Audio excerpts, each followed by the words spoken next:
You've seen the red warning text in your dashboard, limited by budget. Google's recommendation, increase your spend by $2,000 and you'll get 5 more clicks. The problem is you don't have $2,000 more dollars. So what should you do? The reality is budgets have become a lot tougher in Google Ads in 2026. You need to spend a lot more to get results that actually work for your business. So if you're starting with $500 a month, you're probably not actually running a very effective ad campaign. It's going to be limited by budget. So what do? I'm Jack Hepp. I've spent more than 10 years working with local businesses to help them get the most out of Google Ads. And today on Jack of All Ads, let's go into Google Ads budget and what that limited by budget warning actually means. Budgets are by far the biggest challenge for local businesses. So first, let's go into what a budget for Google Ads should actually be. Now, this is kind of my general rule for finding your minimum budget, and it's going to be very different for every business. But in general, you want to get at least 10 clicks per day in your Google Ads account. So let's say that your average cost per click is $15.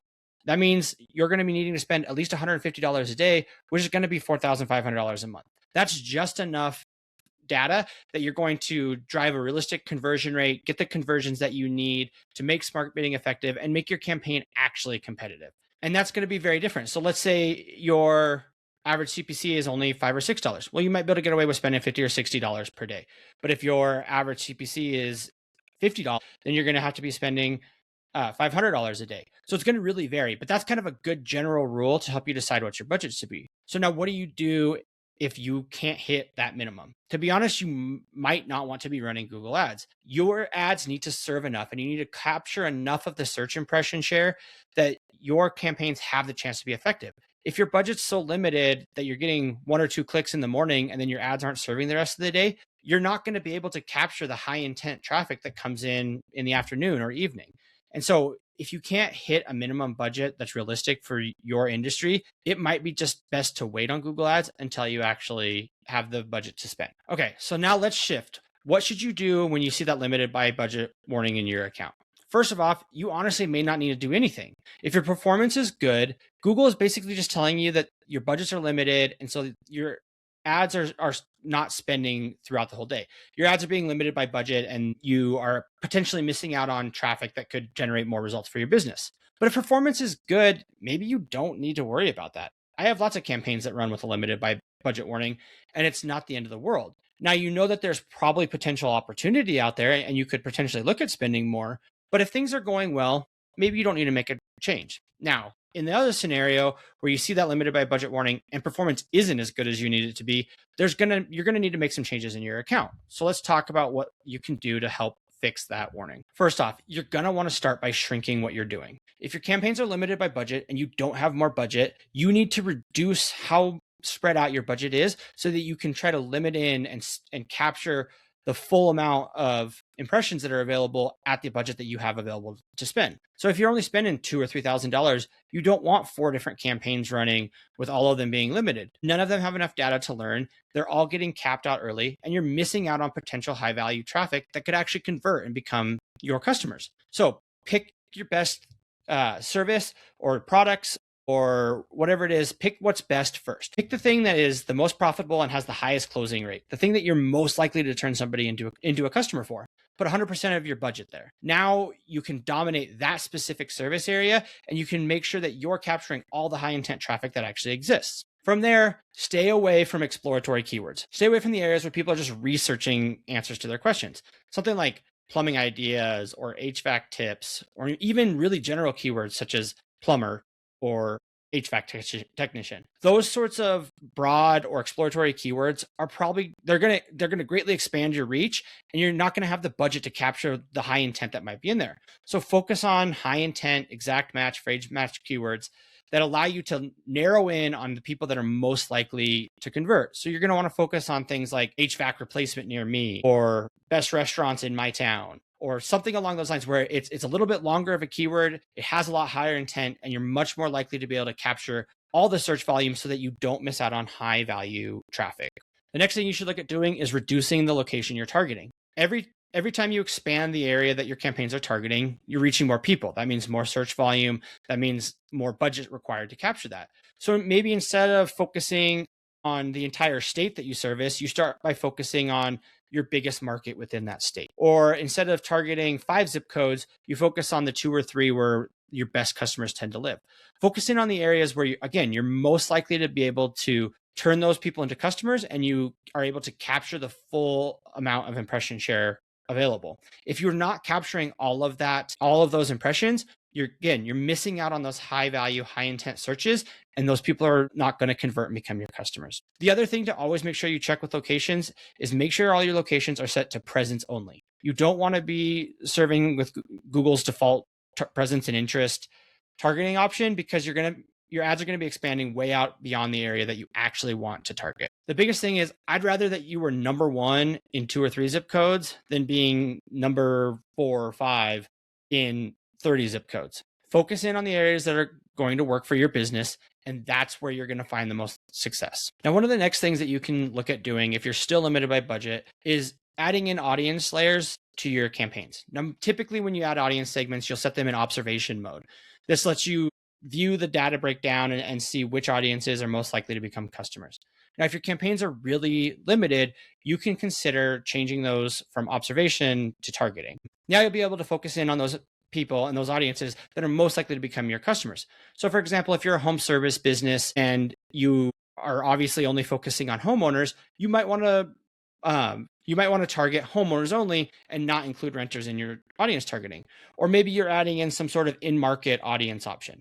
The thing to be careful with here is you can get too aggressive. If you are limited by budget and you add too many audience and you add too many target audiences, you're going to limit your campaign so much that now you can't reach anybody. Your campaign is going to struggle to serve and be successful because the audience is too small. So this is something that you should do very carefully. Really pay attention to what audiences that you're cutting out. Maybe it's ages that you're eliminating or something like that. But this is something that you want to do slowly and carefully, and then watch how it impacts the performance in your account. Don't just go layer in a ton of audiences and limit your campaigns way down. You're much more likely just to hurt your campaign performance overall and continue to struggle. Now, another option you can look at is to do what's often called day parting, or adding an ad schedule to your account. All the campaigns have an ad schedule, and you can set your campaign so that it won't serve after certain times. So maybe your business is closed after 6 p.m. and nobody's going to be answering the phone. You don't have an answering service or anything like that, and you don't want people clicking to call your business at that time.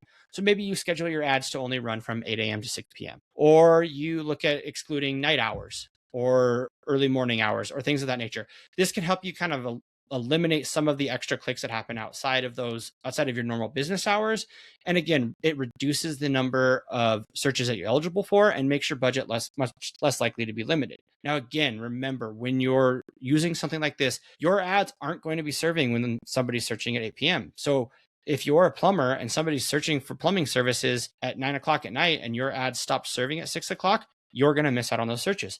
So again, this is something that can really impact the performance of your account, and you want to be very careful about how much you use this. It can be effective, and if you're limited and your ads are stopping serving early in the morning anyways, this may be something that makes sense for your business, but take it carefully. Now, let's say you are running on Google Ads, your performance is really bad, but you know your customers are there and you still want to reach them.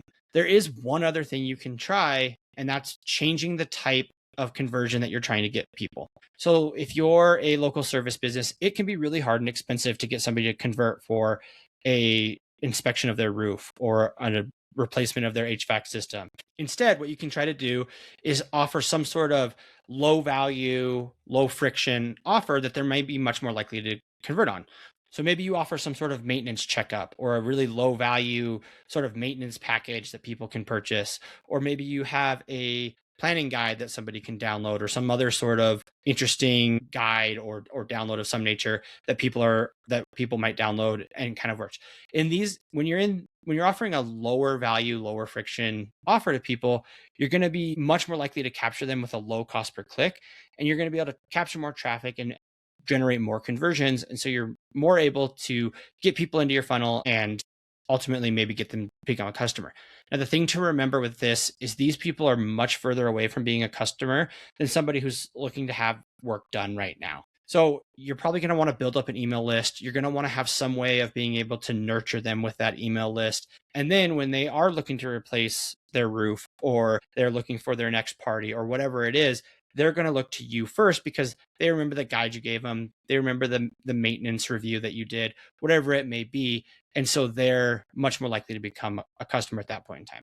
This is a much longer term game and requires kind of a whole different strategy to be successful. But again, if you're struggling to get people to sign up for your high ticket item, whatever it may be, a full roof replacement or something like that, and you just don't have the budget, but you need something to work on Google Ads, looking at a low friction offer maybe is going to be an option for you. Ultimately, budgets on Google Ads are really tricky and they can be very hard for local businesses to be successful with.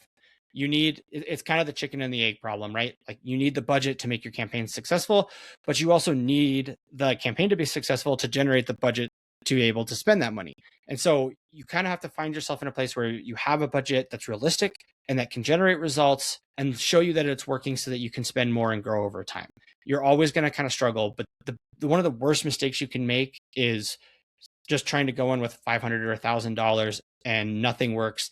And now you're going to say, hey, Google Ads doesn't work for my business. Well, you probably just didn't actually have enough budget available to make it. The biggest thing with local businesses are they just very different and you need different advice to be successful. So that's where I come in. Let's make sure your business is getting advice that's built for it, getting the budget recommendations that make sense for your business. So tell me what your biggest Google Ads questions are for your local business. Leave it in the comments, shoot me a message, and we'll go into it on a future episode. I'm Jack Hepp. Thanks for tuning in to Jack of All Ads, and we'll see you next week.